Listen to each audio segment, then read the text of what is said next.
Papa serius dong. Aku masih sekolah dan belum mau memikirkan hal itu. Cita-citaku masih panjang. Pa, Dilarra memprotes ucapan Jeffrey sang ayah yang akan menjodohkannya. Dia, sebentar lagi kamu kuliah, dan akan kuliah di kota sana. Papa dan Mama tentu khawatir akan keselamatan kamu di sana. Apalagi perjodohan ini sudah kami janjikan jauh-jauh hari sebelum kalian lahir. Papa akan merasa nyaman dan tenang jika kamu menikah dengan Kenzo.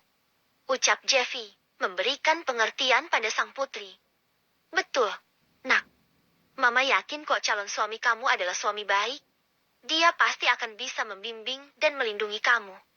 Apalagi ikatan keluarga akan semakin erat jika kamu menikah dengannya. Mama akan sangat tenang jika kamu kuliah di kota nanti. Sambung Tanya. Ibu Dilarra. Astaga, Ma, please. Dilarra gak mau menikah secepat ini. Ma, Dilarra akan lakukan apa saja asalkan perjodohan ini dibatalkan. Ma, Pa. Mohon Dilarra pada kedua orang tuanya. Bayangan menikah di usia muda membuat Dilarra frustasi. Ia tak menyangka obrolan malam ini adalah membahas tentang perjodohan yang dilakukan oleh kedua orang tuanya dengan sahabatnya. Berkali-kali Dilarra memohon agar dibatalkan. Namun Jeffrey menolak dan tetap pada rencana semula. Besok calon suami dan calon mertua kamu akan datang kemari. Papa harap kamu bersikap manis dan jangan memberontak. Hanya ini yang Papa dan Mama inginkan. Ini yang terbaik untuk kamu. Dilarra. Pinta Jeffrey. Manik mata Dilarra membulat. Papa gak serius kan? Papa bercandanya gak lucu. Gerutu Dilarra. Papa gak bercanda. Deal. Besok calon suami kamu akan kemari agar kalian saling mengenal satu sama lain. Dilarra menepuk jidatnya. Keputusan sang ayah adalah keputusan yang final dan tak dapat diganggu-gugat. Ia menghembuskan nafas secara kasar sambil menyandarkan punggungnya di sandaran sofa. Gak, ini gak bisa dibiarkan. Besok gue harus bisa menggagalkan rencana perjodohan ini. Gue gak mau nikah muda. Oh no, apa kata teman-teman nanti? Masa mudaku bisa hancur dan lenyap seperti butiran debu. Batin Dilarra membayangkan dirinya menikah. Tidak Ki. Jerit Dilarra sambil kedua tangannya menutup wajah. Has kamu itu kenapa teriak-teriak begitu? Sudah malam. Deal, tidur sana. Mama harap kamu menerima perjodohan ini. Mama akan sangat bahagia. Deal. Kamu anak perempuan Mama satu-satunya. Anak kesayangan Mama. Mama mohon padamu. Nak. Tutur Mama tanya dengan tersenyum. Ia berharap sang putri akan menerima perjodohan ini. Dilarra menghembuskan nafas dan lekas beranjak dari duduknya. Segera melangkah menuju kamar dan merebahkan dirinya. Menatap langit atap rumah yang begitu banyak hiasannya yang ia pasang. Bagaimana ini? Bagaimana gue bisa menjalani masa muda jika gue menikah secepat ini? Bahkan rencana itu masih jauh dari pikiranku. Gue harus apa?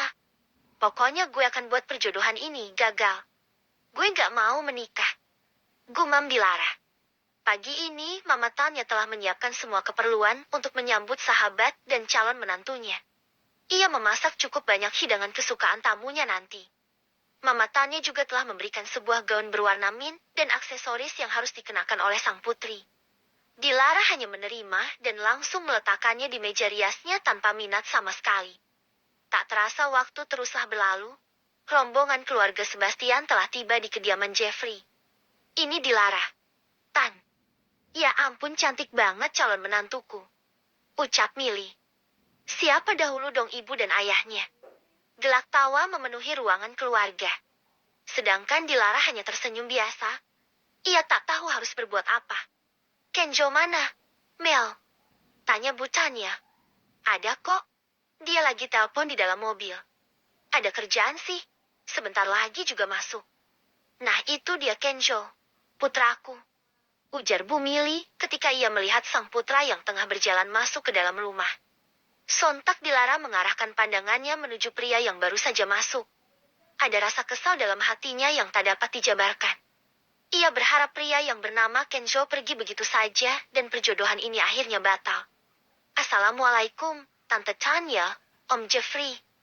Kenzo langsung menyapa dan mencium punggung tangan Bu Tanya dan juga Pak Jeffrey. Waalaikumsalam. Ganteng banget calon menantuku. Cocok nih jadi mantu idaman. Ucap Butania. Cocok dong. Yang satu cantik dan satunya ganteng. Couple goals lah. Kenzo yang hangat pada kedua orang tua Dilara. Namun berbeda sikapnya dengan Dilara. Kenzo menatap dingin dan acuh. Sedangkan Dilara juga mengabaikan Kenzo yang tadi menatapnya sesaat. Wah, boleh juga nih. Lebih cepat lebih baik. Bukannya niatan baik itu harus disegerakan.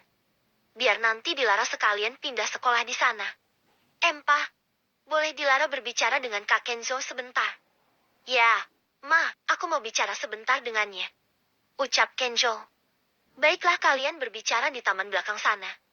Toh sebentar lagi kalian akan menjadi suami istri. Ucap Jeffrey pada Dilara. Dilara hanya tersenyum sebentar lalu berjalan mendahului Kenzo. Ia akan mengatakan pada Kenzo untuk tak menerima perjodohan ini. Kenzo berjalan di belakang Dilara dengan santai. Kak, tanpa basa-basi lagi, gue mohon kakak batalkan pernikahan ini. Kakak tolak perjodohan ini. Gue masih mau mengejar masa muda, dan tak ingin buru-buru menikah. Sika bocil, lo yakin gak mau nikah sama gue? Ucap Kenzo sambil menaikkan sebelah alisnya. Yakin. Untuk apa juga gue buru-buru nikah? Umur kita juga beda jauh.